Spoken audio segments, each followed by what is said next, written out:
Hello, welcome to CET Tutorium, Kerala's number one platform for CUET test taking. This is Gayatri Jaikumar, and in this video, we are going to deal with conjunctions. Compound and complex sentences വരുമ്പോൾ നമുക്ക് വളരെ important ആയിട്ടുള്ള ഒരു element ആണ് conjunction എന്ന് പറയുന്നത്. നമ്മുടെ parts of സ്പീച്ചിൽ വരുന്നതാണ് കൺജങ്ഷൻസ്. കൺജങ്ഷൻസ് തന്നെ 3 ടൈപ്പ് ഉണ്ട്: കോർഡിനേറ്റിംഗ് ഉണ്ട്, സബോർഡിനേറ്റിംഗ് ഉണ്ട്, കോറിലേറ്റീവ് ഉണ്ട്. സോ ഈ കൺജങ്ഷൻസ് അല്ലാതെ തന്നെ നമുക്ക് ട്രാൻസിഷൻ വേർഡ്സ് ആൻഡ് ഫ്രേസസ് ഉണ്ട്. സോ ഇതൊക്കെ നമ്മൾ കോഴ്സ് ഡിവൈസസ് എന്ന് പറയും. സോ ഇതൊക്കെ നമ്മൾ നല്ലപോലെ നോക്കി വെക്കേണ്ടതാണ്. CUETക്ക് മാത്രമല്ല, നമ്മുടെ ജനറൽ ലാംഗ്വേജ് യൂസിന് ഇതൊക്കെ വളരെ ഹെൽപ്ഫുൾ ആണ്. സോ ഈ ഒരു ക്വസ്റ്റ്യൻ നോക്കാം. Identify the error in the following sentence. ഇങ്ങനത്തെ ക്വസ്റ്റ്യൻ ടൈപ്സ് വളരെ കോമൺ ആണ് CUETയിൽ. അതായത് ഒരു സെന്റൻസ് തന്നിട്ട് അതിലെ എറർ കണ്ടുപിടിക്കുക. സോ അതിലെ എറർ എന്ത് ടൈപ്പ് എറർ വേണമെങ്കിലും ആകാം. അതൊരു പക്ഷേ ഒരു ഗ്രാമാറ്റിക്കൽ എലമെന്റ് കാരണമുള്ള എറർ ആകാം, സ്പെല്ലിംഗ് എറേഴ്സ് ആകാം. സ്പെല്ലിംഗ് എറേഴ്സ് പിന്നെ കറക്റ്റ് സ്പെല്ലിംഗ് ഏതാ എന്ന് കണ്ടുപിടിക്കാൻ തന്നെ അവർ തരാറുണ്ട്. എന്നാൽ തന്നെയും സ്പെല്ലിംഗ് എറേഴ്സ് ആകാം, ഗ്രാമാറ്റിക്കൽ എറേഴ്സ് ആകാം, അതായത് സ്ട്രക്ചർ ബേസ് ആയിട്ടുള്ള എറേഴ്സ് ആകാം, സബ്ജക്ട് വേർബ് അഗ്രിമെന്റ് ബേസ് ആയിട്ടുള്ള എറേഴ്സ് ആകാം, അതല്ല എന്നുണ്ടെങ്കിൽ ടെൻസ് ബേസ് ചെയ്തിട്ടുള്ള എറേഴ്സ് ആകാം. സോ എന്ത് ടൈപ്പ് വേണമെങ്കിലും അങ്ങനത്തെ എറേഴ്സ് ആകാം. സോ ഇതിൽ അവർ കാണിക്കുന്നത് പറയും, neither the manager nor the employee were aware of the new regulations. So ഈ ഒരു സെന്റൻസിൽ neither the manager nor the employee were aware of the regulations. ഇതിൽ മിസ്റ്റേക്ക് എവിടെയാണെന്നുള്ളത്. സോ ഏതോ ഒരു ഫോം ഇതിൽ തെറ്റാണ്. നമുക്ക് ഓപ്ഷൻസ് തന്നിട്ടുണ്ട്: neither, nor, where, regulation. So ഈ 4 എണ്ണത്തിന് neither, nor, where and regulations, ഈ 4 എണ്ണത്തിന് ഏതാണ് ആ സെന്റൻസിൽ തെറ്റായിട്ട് യൂസ് ചെയ്തിരിക്കുന്നത് എന്നുള്ളതാണ്. സോ ഈ ഒരു സെന്റൻസിൽ നമുക്കങ്ങനെ പ്രത്യേകിച്ച് തെറ്റൊന്നും കാണാനില്ല, അല്ലേ? നോക്കി, നെയ്തർ നോർ കറക്റ്റ് ആയിട്ടാണ് യൂസ് ചെയ്തിരിക്കുന്നത്. നെയ്തറിന്റെ കൂടെ കോമ്പിനേഷനിൽ നോർ വന്നിട്ടുണ്ട്. Either or, neither nor. Okay, so ഇവിടെ neither the manager nor the employee എന്ന് പറയുന്നുണ്ട്. അപ്പൊ അത് 2 ആണ് വന്നിരിക്കുന്നത്. അപ്പൊ വേറെല്ലേ വരേണ്ടത് എന്നുള്ള ഐഡിയ ആണ് മിക്കവാറും നമ്മുടെ മനസ്സിൽ വരുന്നത്.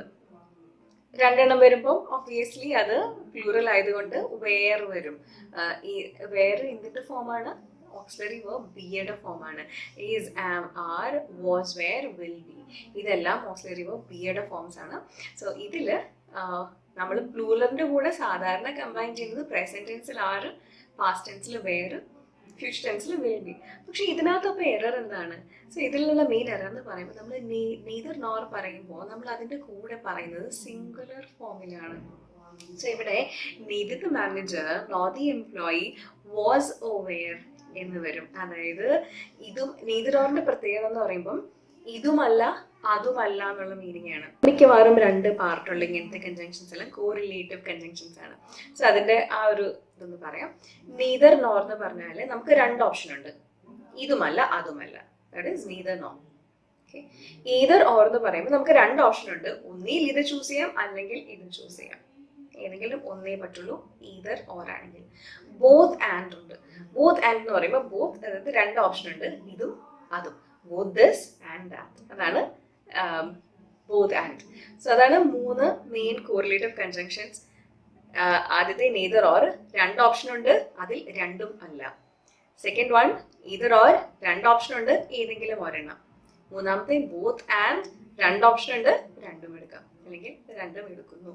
അതാണ് കോറിലേറ്റീവ് കൺജങ്ഷൻസ് ആ ഒരു 3 വരുന്നത്. സോ ഇവിടെ neither nor ഇയാളുമല്ല അയാളുമല്ല. സോ ഇവിടെ മാനേജറിനും അറിയില്ല, എംപ്ലോയിക്കും അറിയില്ല. അതുകൊണ്ട് തന്നെ ഇവിടെ സിംഗുലർ ആണ് വരുന്നത്. So neither the manager nor the employee was aware വരും. was aware of the new regulations. So ഇവിടെയുള്ള മിസ്റ്റേക്ക് സി ആണ്, where. അത് മാറ്റി വാസ് ആക്കിയിട്ടുണ്ടെങ്കിൽ സെന്റൻസ് കറക്റ്റ് ആകും. സോ ഇവിടെ answer here is C, where.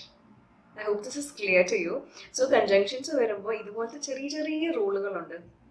വലിയ റൂളൊന്നും അല്ല, അതിന്റെ ബേസിക് ഐഡിയ ഒന്ന് മനസ്സിലാക്കി കഴിഞ്ഞിട്ടുണ്ടെങ്കിൽ, അതായത് coordinating conjunctions, subordinating conjunctions, correlative conjunctions, ഇത് 3 എണ്ണം കൃത്യമായിട്ട് നോക്കി അതിന്റെ മീനിങ്സ് കറക്റ്റ് ആയിട്ട് പഠിക്കുകയാണെങ്കിൽ, അതിന്റെ കോമ്പിനേഷൻസ് ഏതെന്നുള്ളത് കറക്റ്റ് ആയിട്ട് നമ്മൾ ന്യൂസ് കൊണ്ടിരുന്നതൊക്കെ പറയില്ലേ, അതൊക്കെ ഇതിന്റെ കൂട്ടത്തിൽ വരുന്നതാണ്.